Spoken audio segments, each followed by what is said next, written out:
Look around you. Chaotic governments, sinking companies, bosses who seem to have no idea what they're doing, and yet they remain in charge. Have you never wondered how this is possible? How visibly unprepared, often foolish and incoherent people not only reach the top, but stay there, untouchable. This isn't bad luck. It's not a twist of fate. It's part of a brutal logic that has governed power since forever. A logic that does not reward the wisest, but the boldest. That does not elevate the ethical, but those who know how to manipulate best. From emperors who played while their empires burned to modern leaders who govern with empty phrases and rehearsed smiles. There is a perverse pattern, and it's much more common than you think. Machiavelli knew this, and he had the coldness to put this truth on paper. Power, in its essence, does not require virtue. It requires a game. Appearance, simplicity, and lack of scruples form the fertile ground where the least capable not only grow, they take root. And understanding how this happens is essential, because ignoring this truth is the same as accepting to live under the rule of fools. We live in an era where perception reigns supreme. For most people, what matters is not what you are, but what you appear to be. In the game of power, this rule becomes even crueler and more precise. The illusion of competence often overshadows true ability. A firm speech, a confident posture, and catchphrases can easily eclipse deep thought and genuine wisdom. This happens because the human brain seeks shortcuts. Amid the chaos of modern life, quickly judging who seems capable is a necessity, and that's where imposters shine. History is full of examples that illustrate this dynamic. Nero, Emperor of Rome, is a classic case. His rise did not come from governance, merits, or strategic vision, but from his ability to manipulate and display power. While Rome burned, he occupied himself with theatrical performances, believing he embodied a great artist. His image, controlled, majestic, and feared, kept him on the throne for years, even when his actions revealed devastating incompetence. In modern times, the story repeats itself. Elizabeth Holmes, founder of Theranos, promised to revolutionize the medical testing industry with innovative technology. Her rehearsed deep voice, meticulously calculated wardrobe, and unwavering posture convinced investors and politicians. However, it was all a facade. Behind the veneer of a visionary genius, the technology simply didn't work. The illusion, however, was powerful enough to keep her empire standing for years. These examples reveal a rule.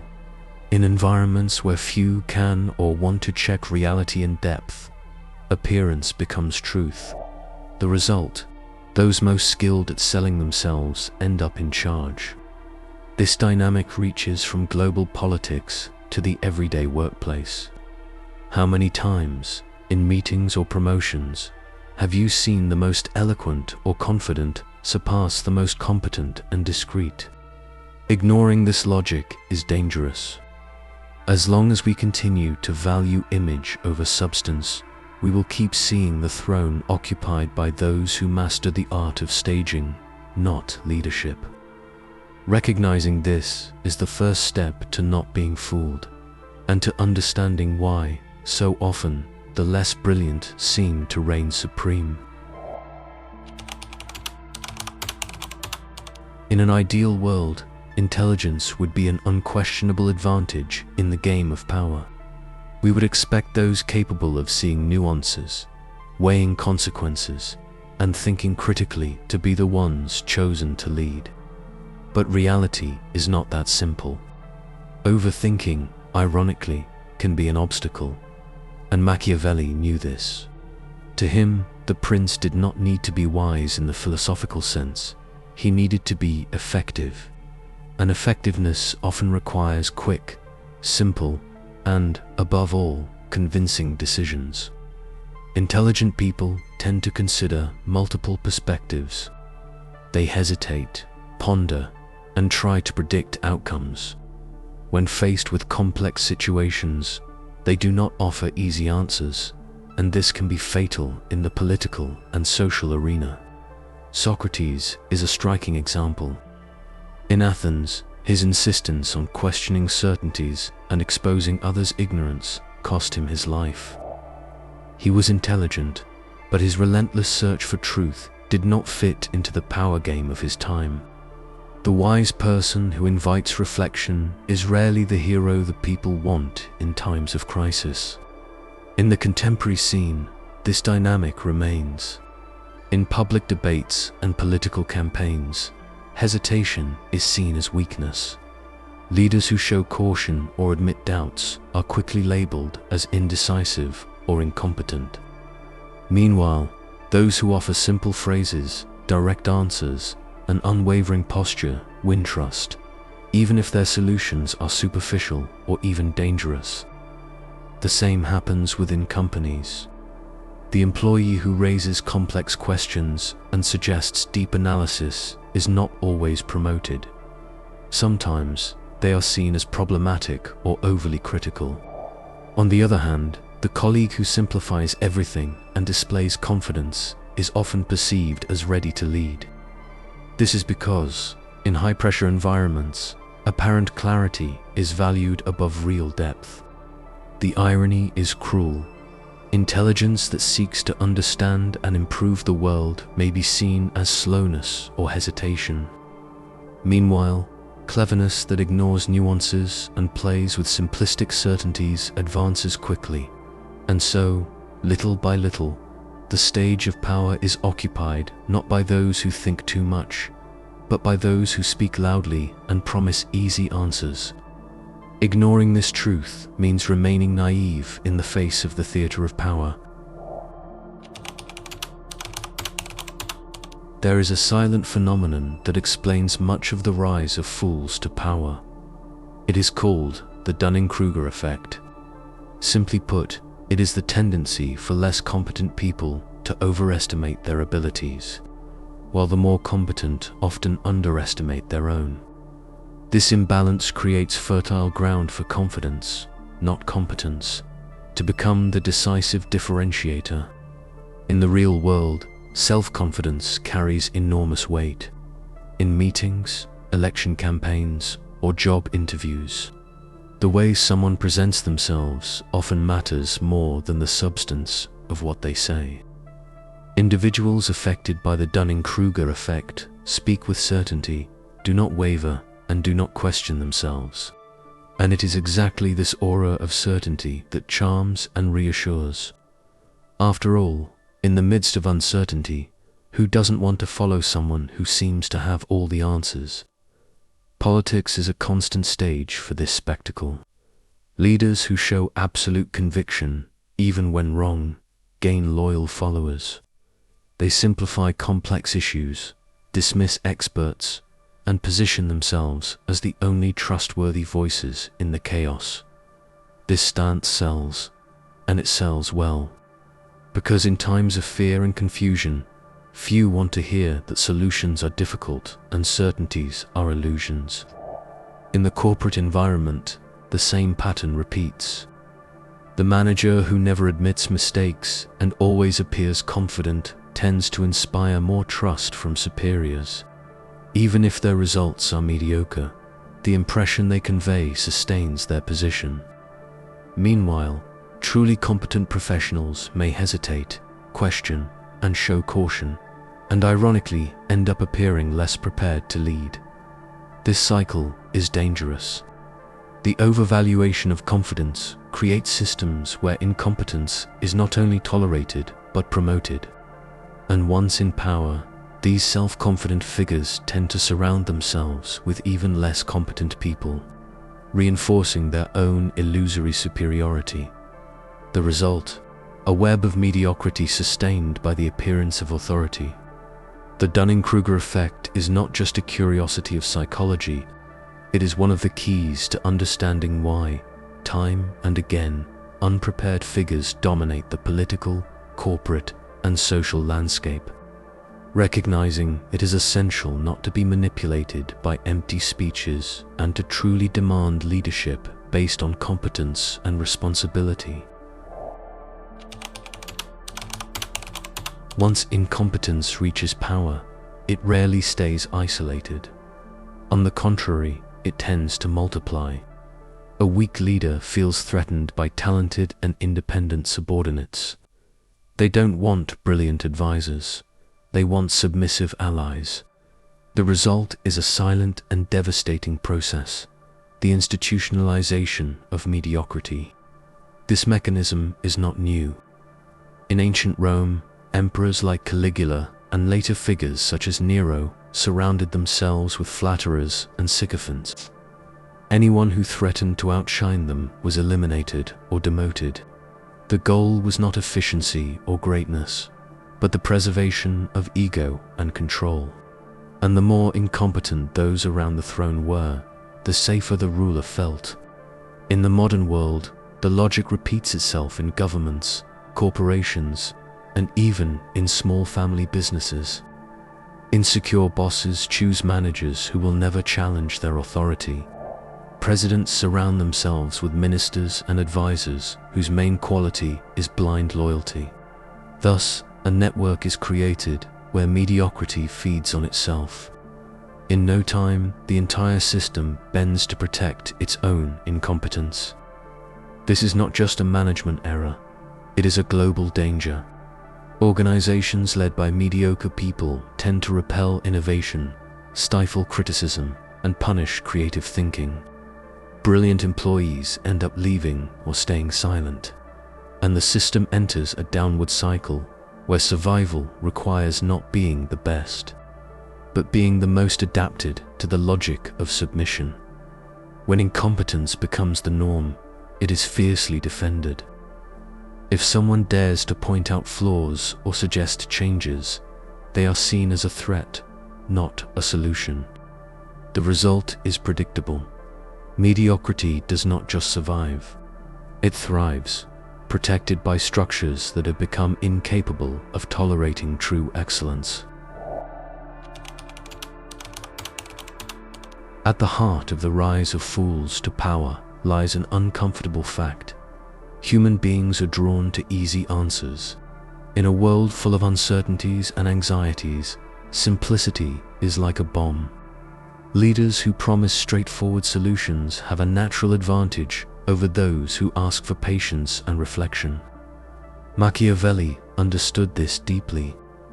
For him, governing was not about offering the truth in its rawest form.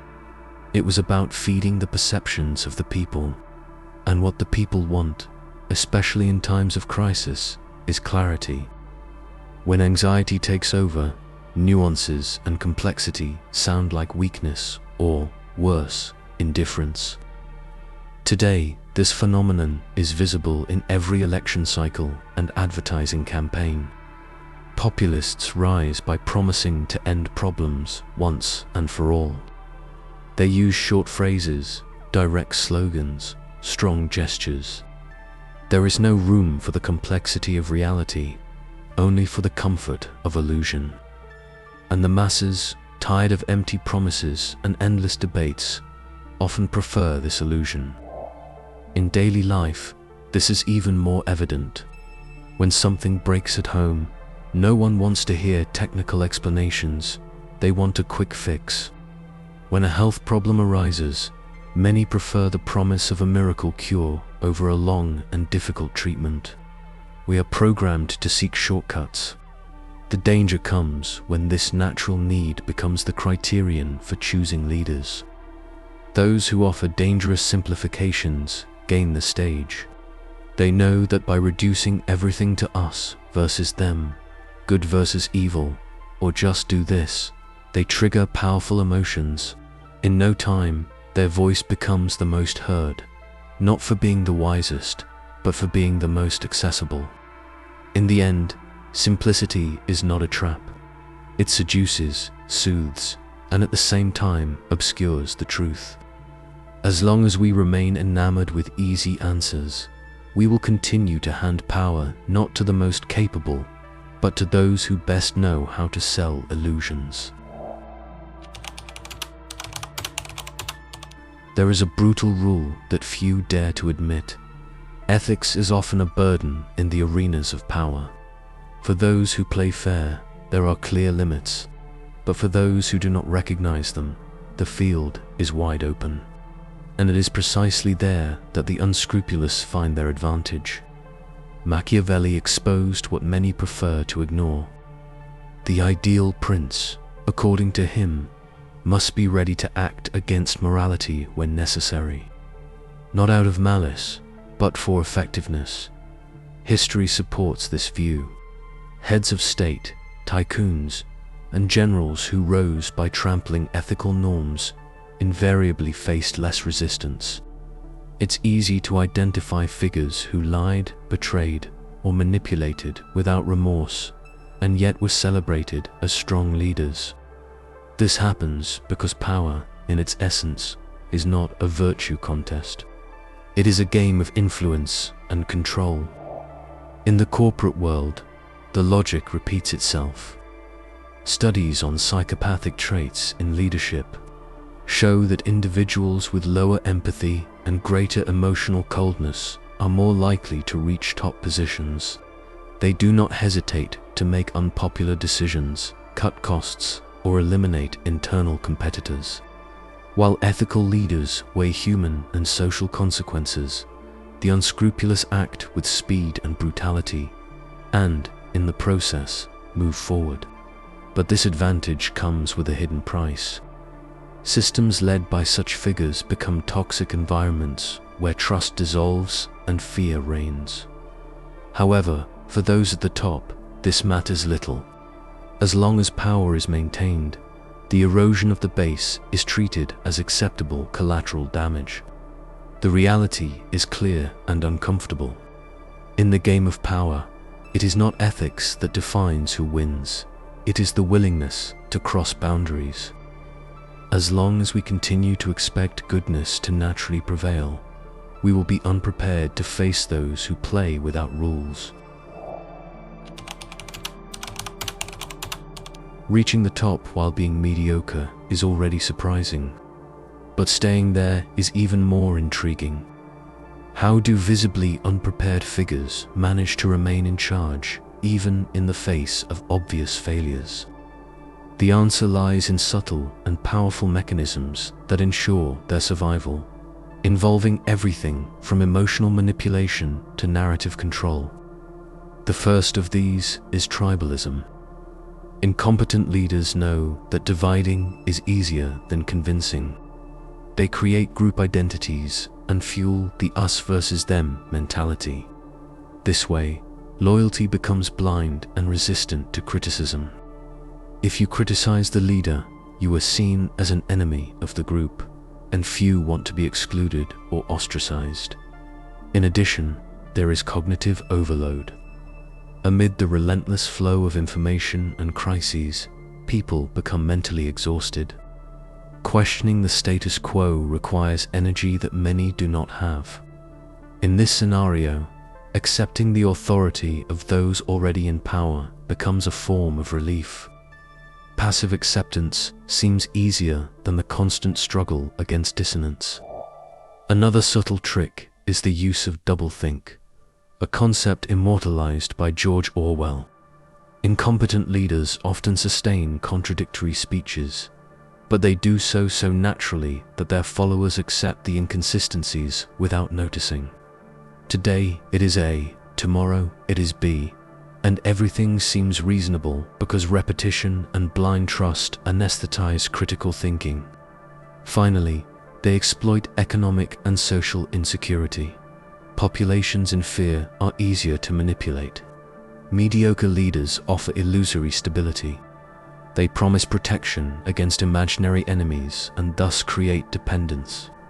As long as there is fear, there will be adherence. And as long as there is adherence, they will remain on the throne. It does not take brilliance to maintain power. It is enough to understand how human emotions work and exploit them mercilessly. The incompetent know this. That is why, even when the world seems to collapse around them, they remain untouchable, smiling amid the chaos they helped create. Faced with all this, the feeling may be one of powerlessness. But it doesn't have to be that way. Resisting the rule of the incompetent begins at the most intimate level, the individual. Change, contrary to what many think, does not depend only on great revolutions. It starts, first, in how each person chooses to see, think, and act.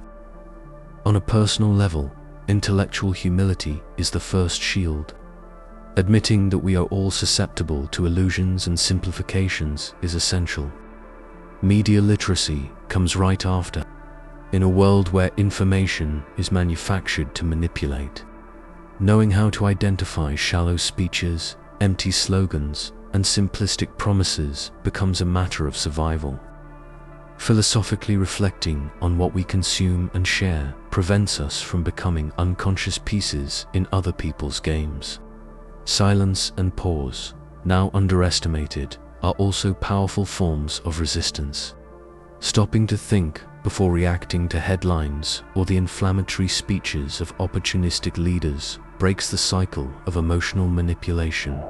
Observing, writing down, and questioning patterns, including your own, is a practice that strengthens the mind against the seduction of mediocrity. On a broader scale, strengthening institutions is indispensable. Healthy systems need mechanisms that prevent the perpetuation of the incapable.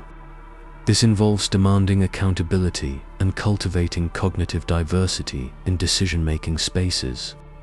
Homogeneous environments are easy to manipulate. Spaces where different ideas collide are more resistant to authoritarian and simplistic leaders. Finally, transparency is a powerful weapon. The more exposed the gears of power are, the less room there is for incompetence to hide behind propaganda and denial. The secret to resisting does not lie in waiting for heroes, but in making the ground inhospitable for those who prefer to rule through ignorance. Resisting incompetence is, therefore, a continuous act of lucidity. It is not just about overthrowing bad leaders, but about building a culture that values real merit and firmly rejects the allure of easy solutions. Machiavelli was never a defender of cynicism or wickedness. He merely described the world as it is, naked, imperfect, and ruled by forces that do not always value virtue. Today, this lesson is more urgent than ever. In a global scenario where unprepared and opportunistic figures continue to rise, naively accepting that the good always win is dangerous. Designing smarter, more transparent, and diverse systems is the duty of all who wish to escape the cycle of mediocrity. But this begins with a personal decision, not to surrender to the comfort of illusions, to always question, to prefer honest doubt over arrogant certainty. Ignoring this responsibility is to accept living under the yoke of fools. If you enjoyed this content and want to understand more about life's questions, subscribe to the channel and share this video with others who are also among the awakened.